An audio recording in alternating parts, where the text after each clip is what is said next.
What is going on, YouTube? ModzvilleUSA, Happy New Year. And we got, the New Year fairy, Santa in disguise, brought us something early. This is the 8bitdo Bluetooth receiver for the PlayStation Classic, and it also works for Android TV, Raspberry Pi, Retro Freak, whatever that is, Windows, Mac OS, and most importantly, the Nintendo Switch. That means you can hook this up to your Switch or your PS Classic and then sync something like a PS4 controller or sync something like an Xbox One controller, all of that. So you don't need to buy another Pro controller if you've got some other Bluetooth controllers laying around. So that's pretty nice. So yeah, here it is. Disclosure, I already opened this once, but the footage looked like one of those, like an ISIS beheading video, so I'm going to go ahead and redo it. So here's this guy, right here. On the back it says pairing. Turn on the controller to enter pairing mode. Press pair button on the adapter. LED will start to blink, and then put your controller into Bluetooth pairing mode. So it's a pretty neat little thing. This isn't doing it that much justice, but it's a nice little brick layout that matches the PlayStation Classic. I believe this is a re-release for the Nintendo Switch one, which was like made more sense, kind of. It was brown, so it's made to look like a block in the original Mario Brothers. So yeah, the brick aesthetic isn't very PlayStation-y, but the color certainly is. And then it's boom, we got a USB device right here. So it came with a sticker on the back. I'm just gonna go ahead and sum it up for you, what it said. Basically, if you press the PlayStation button or the Xbox guide button, it will take you to the main menu. And if you push start L1 plus R1 at the same time, it'll bring up the secret menu, the emulator menu, the PSX rearmed menu in your PlayStation Classic, which is pretty neat. It'll do that on a non-Bleem Sync stock PlayStation Classic, which allows you to fix all of the games that come stock as PAL. You can just go in there, change it to NTSC if you're in the United States, and you'll be getting the solid 60 FPS as opposed to the janky 50 FPS, which it really bogs you down in certain games.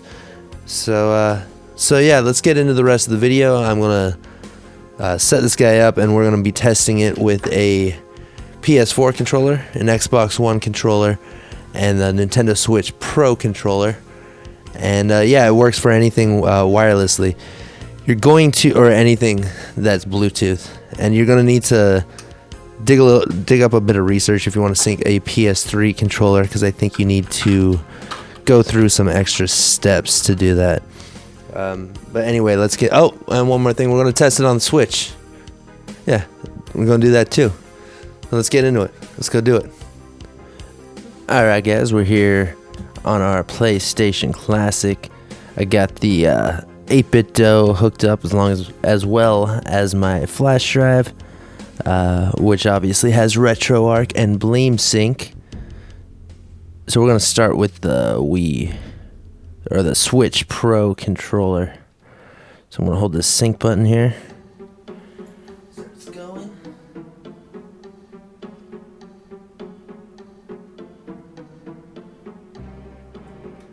Push the sync button on the 8bitdo. And it appears to be paired, as you can see.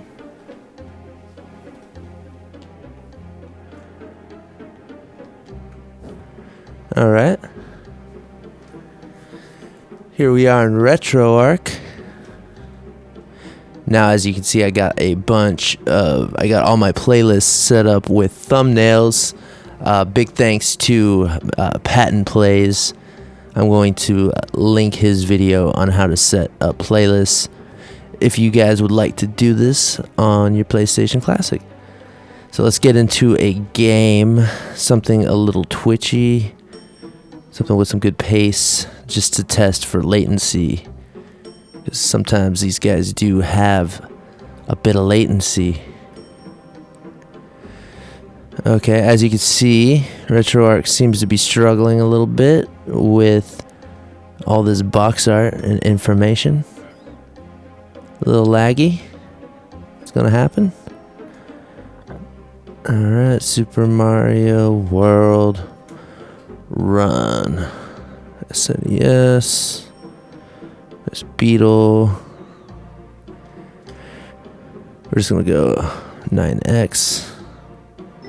Alright.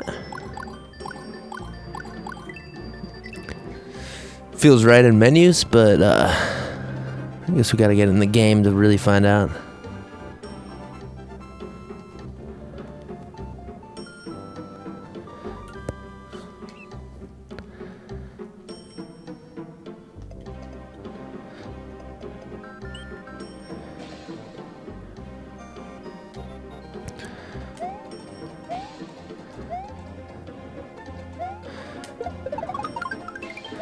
Okay.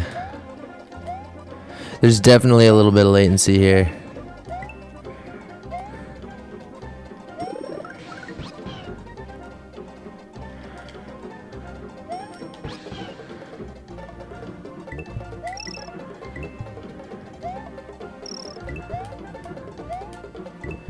Yeah. It's not that bad. It's manageable. Kind of get used to it. But it feels like a good quarter second from when I jump to, or when I push the button to when I actually jump.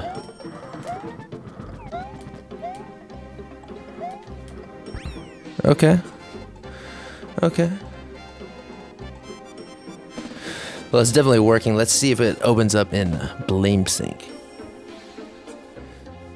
Okay, guys, so there seems to be a bit of issue running both the controller, the receiver, and the USB drive.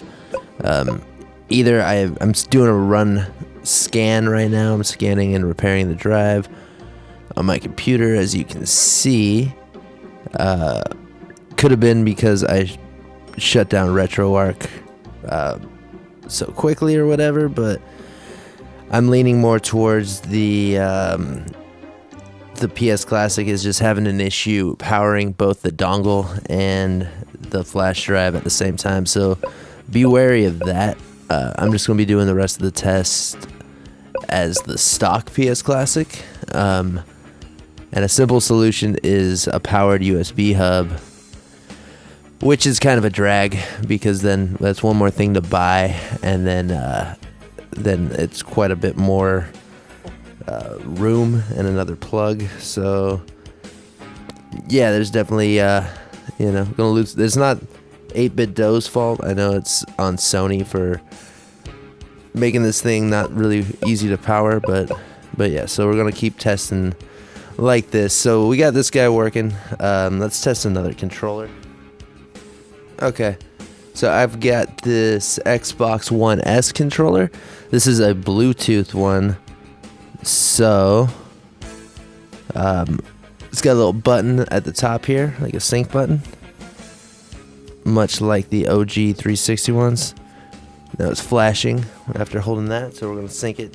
Push the button over here. Okay, it paired. I got a little rumble from my controller to let me know.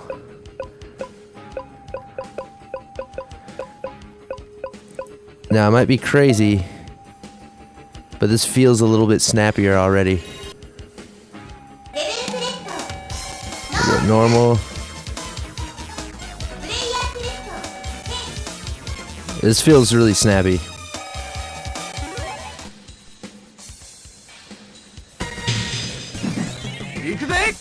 Ready? Fight!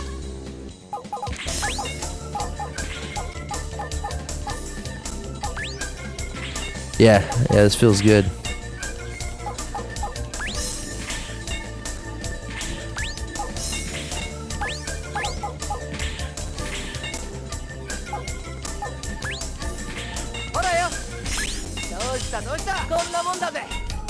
Two chain, baby. What's up? Oh, you're fucked, dude. Haha.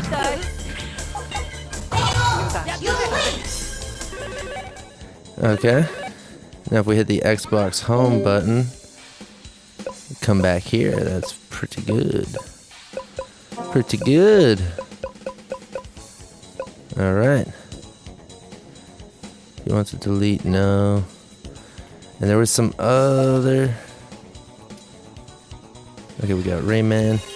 Okay. This is, I might be crazy, but this feels like it's running quite a bit snappier than the Wii U controller. So let's try a PS4. Okay, guys, so I got my PS4 controller paired now. Got the solid blue light, and this too is feeling pretty snappy. So let's go to Rayman. Oh, there it is. Okay, so I figured out how to open up the... oh, that's pretty sweet. So now we can actually get into the menu without a keyboard or without Bleem Sync. You just hit L1, R1, start and select, and it brings up this secret menu here. Let's go into options and see. Let's force NTSC. We'll get an FPS counter. Sick.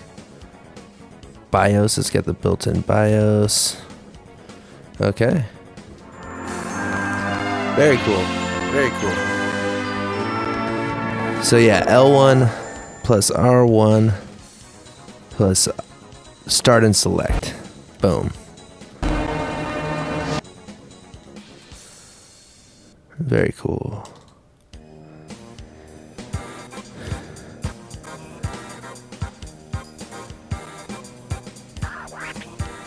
Okay.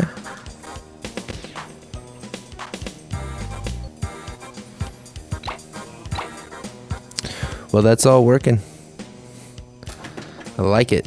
Okay, so we're gonna do one more test. I've finished repairing my drive, so I'm gonna restart it, pop it back in, and then see if we can boot up Bleem Sync. See if it's not too much of a power issue. Give that one more shot. It obviously worked once. We'll see. We'll see if this fixes it. And then we're going to give it a shot on the Nintendo Switch. Just because why not? We got this thing now. We're going to use a PS4 controller on the Nintendo Switch. Woo!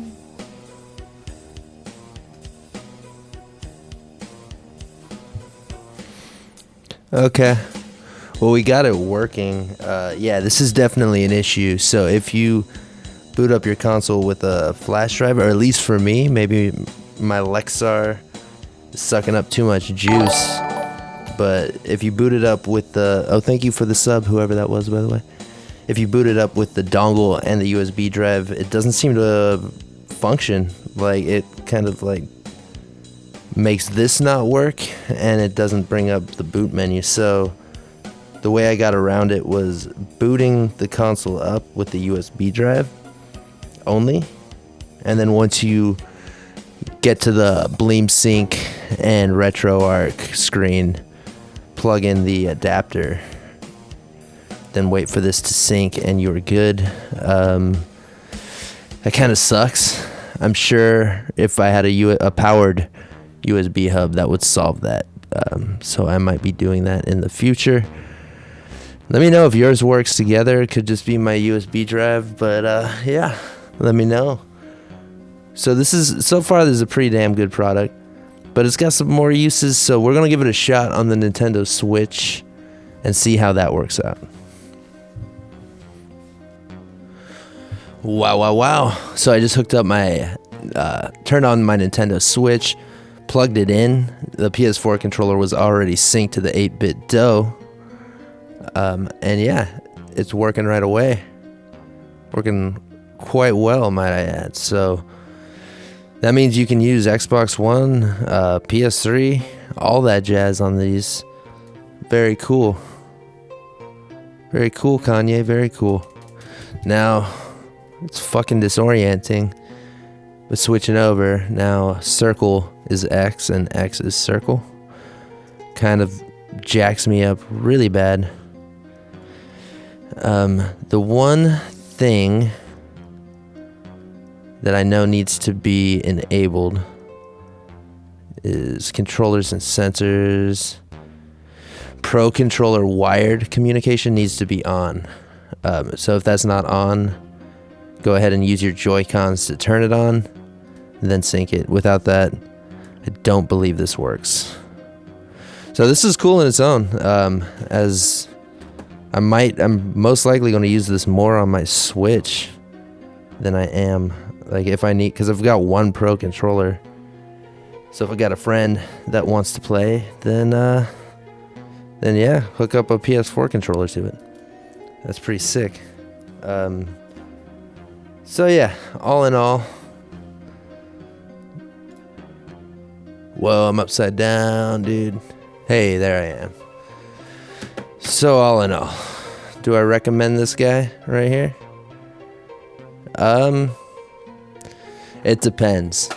If you want to use your PlayStation Classic stock and you want a wireless controller, then yes, I'd recommend it. If you're using BleemSync instead of RetroArch, it's pretty good. But if you, well, actually no, it's not very good at all, because it seems to not boot with the flash drive and that plugged in at the same time. So you're gonna need a USB hub. So yeah, I mean, that one's up to you. But yeah, if you're just using RetroArch, PS4 controller works wired in RetroArch already, and I'm sure they're going to add more support as time goes on. So if you're running RetroArch, definitely don't recommend it. But if you want to use a PS4 controller on your Nintendo Switch, hey, that's pretty good. I'd recommend it for that. Another downside is it's only good for one controller. Now, I don't know how this will work if you hook up two of these to the PlayStation Classic without a powered hub. Like, it might start acting pretty wonky because it can't handle one and a USB drive. So I can't imagine it can handle two. I don't have another one to test it, but it's just kind of a logical conclusion there. So yeah, let me know if you guys have any questions. Leave a like if you enjoyed the video. Sorry, the intro looked like a snuff film, but hopefully you found it a little bit funny. Leave a subscribe if you're new here, and thanks for watching. Modzville signing out.